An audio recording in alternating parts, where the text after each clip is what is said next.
नमस्कार, मैं हूं पंडित कैलाश चंद्र जोशी और आप देख रहे हैं मेरा यूट्यूब चैनल संस्कृति शेष। आपका बहुत स्वागत है। आज बात करूंगा धनु राशि के जातकों के लिए राहु के गोचर पर।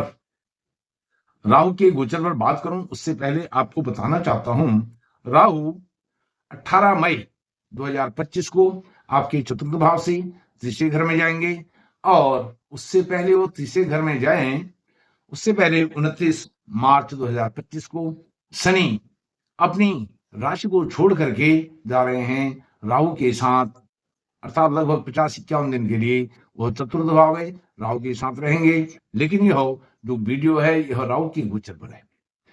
तो राहु 18 मई को वहां जाएंगे कुंभ राशि में, आपके तीसरे भाव में धनु राशि के जातकों के लिए। यह वीडियो आप आरंभ से अंत तक देखिए। जैसे कि लिखा है, ठीक 2 महीने बाद धनु राशि फर्श से अर्श पर, शून्य से शिखर पर। यह कैसे होगा आपको बताऊंगा। यह विश्लेषण धनु राशि के जातकों के लिए आपकी जन्म राशि, चंद्र राशि, मून साइन पर आधारित है। यदि आप अपनी जन्म पत्रिका का विश्लेषण कराना चाहते हैं तो वीडियो पर चल रहे नंबर पर संपर्क कर सकते हैं। एक और निवेदन आपसे करना है, यदि वीडियो आपको अच्छी लगे तो वीडियो को लाइक करें, शेयर करें, सब्सक्राइब चैनल को अवश्य करें, क्योंकि लाइक, शेयर और सब्सक्राइब करने में कोई खर्चा नहीं होता है, कोई पैसा खर्च नहीं होता है। अब विषय पर आता हूं। शनि राहु अपनी राशि परिवर्तन करें, अर्थात चतुर्थ भाव से तीसरे भाव में जाएं, उससे पहले शनि तीसरे भाव से चौथे घर में जाएंगे और वहां पर उनकी मुलाकात राहु से होने वाली है। तो राहु से होने वाली है कम से कम 50-51 दिन पहले शनि और राहु की मुलाकात हो रही है। राहु शनि को मिलने वाले हैं यहाँ पर 3 डिग्री पर। सबसे पहले राहु से मुलाकात होगी शनि की। अन्य ग्रह भी हैं, आपके चौथे भाव में षटग्रही योग बनेगा जब शनि वहां पर जाएंगे। राहु पहले से विराजमान है, अन्य ग्रह भी हैं। तो शनि सारे सीक्रेट्स बताएंगे अपने घर के, तीसरे घर के। तीसरा घर शनि के लिए भी कारक होता है, राहु के लिए भी कारक होता है।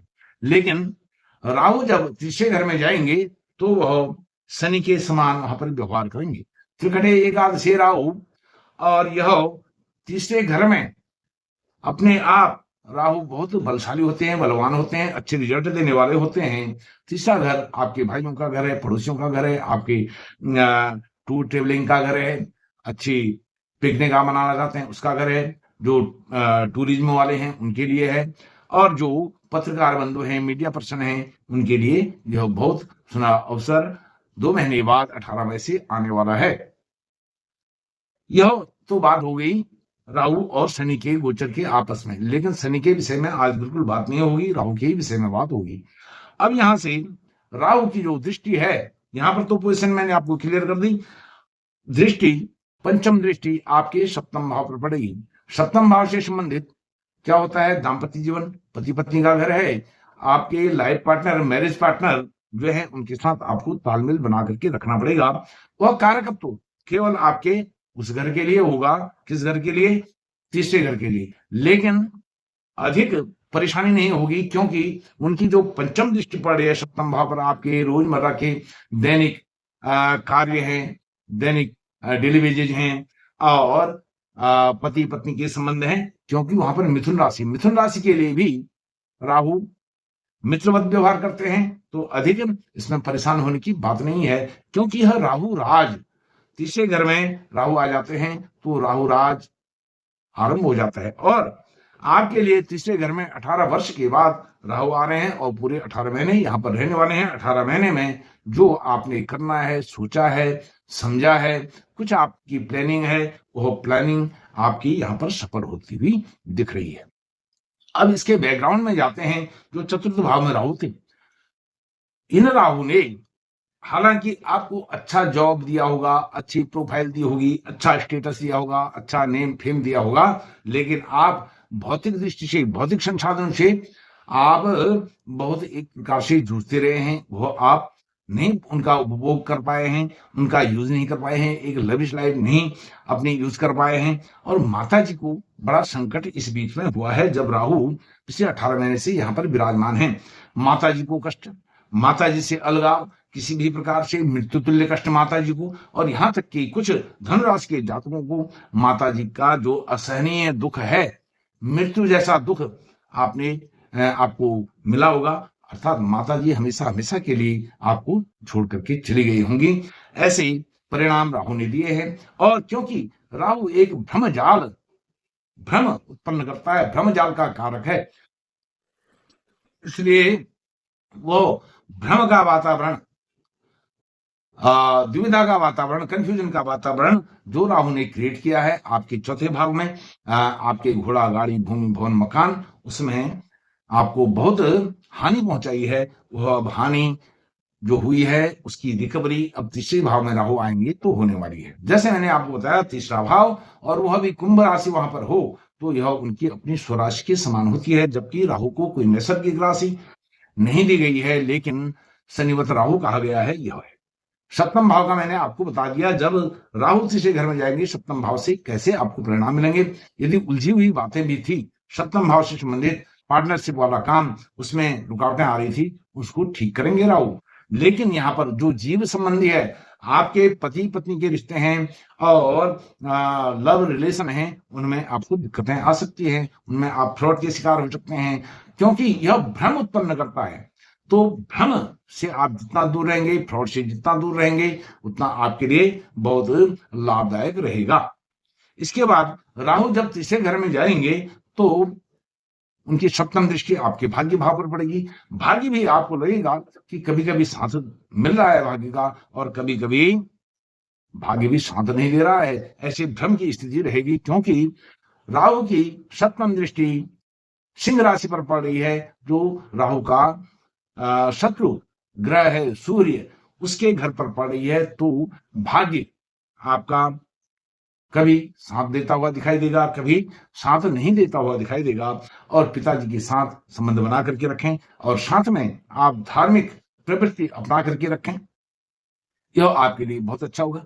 अब जो तीसरा एस्पेक्ट है, तीसरी दृष्टि है, तीसरी दृष्टि अर्थात 5-7 बता दी है। जो तीसरी दृष्टि राहु की पड़ेगी नवम दृष्टि। नवम दृष्टि आपके लाभ भाव पर, और लाभेश कौन है? शुक्र हैं। शुक्र और मिथुन, शुक्र और बुध यह राहु के मित्र, परम मित्र ग्रह हैं। तो राहु के जो नवम दृष्टि पड़ेगी वह आपके लाभ भाव पर पड़ेगी, लाभेश शुक्र हैं। तो यह आपको लाभ में मालामाल करने जा रहे हैं, इसलिए लिखा है फर्श से अर्श पर और शून्य से शिखर पर। इस प्रकार से आप जो भी व्यवहार करें, सदा हुआ व्यवहार करें, संयमित व्यवहार करें, तो आपको आगे बढ़ने से कोई नहीं रोक सकता है। यदि आप आगे बढ़ रहे हैं, नेवर लुक बिहाइंड, आपने फिर पीछे मुड़ करके नहीं देखना है। इस बात को आप गांठ बांध लें, आप ईमानदारी से चलें और अपने जीवन को सादगी से बिताएं, और अपने वातावरण को साफ सुथरा रखें, अपने परिवेश को साफ सुथरा रखें, मतलब की बातें करें।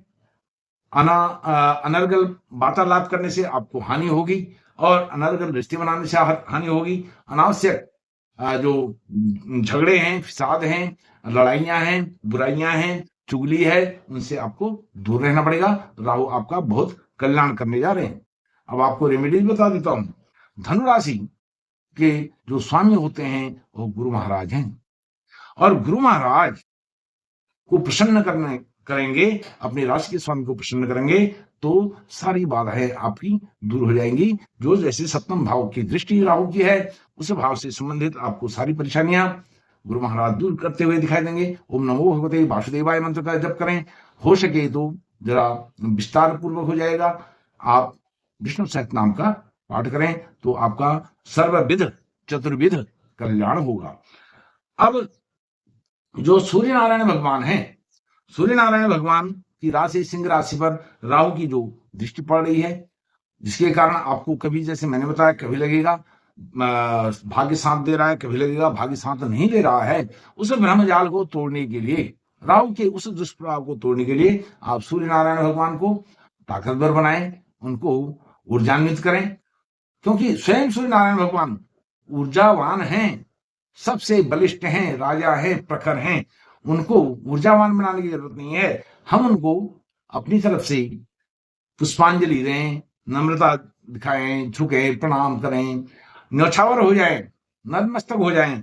इसके लिए कुछ नहीं करना है। प्रातःकाल नहा धो करके आप सूर्य नारायण भगवान को अर्घ्य प्रदान करें। इससे आपको ऊर्जा मिलेगी। जो ऊर्जा सूर्य नारायण भगवान में है वह ऊर्जा आपको मिलेगी। यह रेमेडीज भी मैंने आपको बताई है।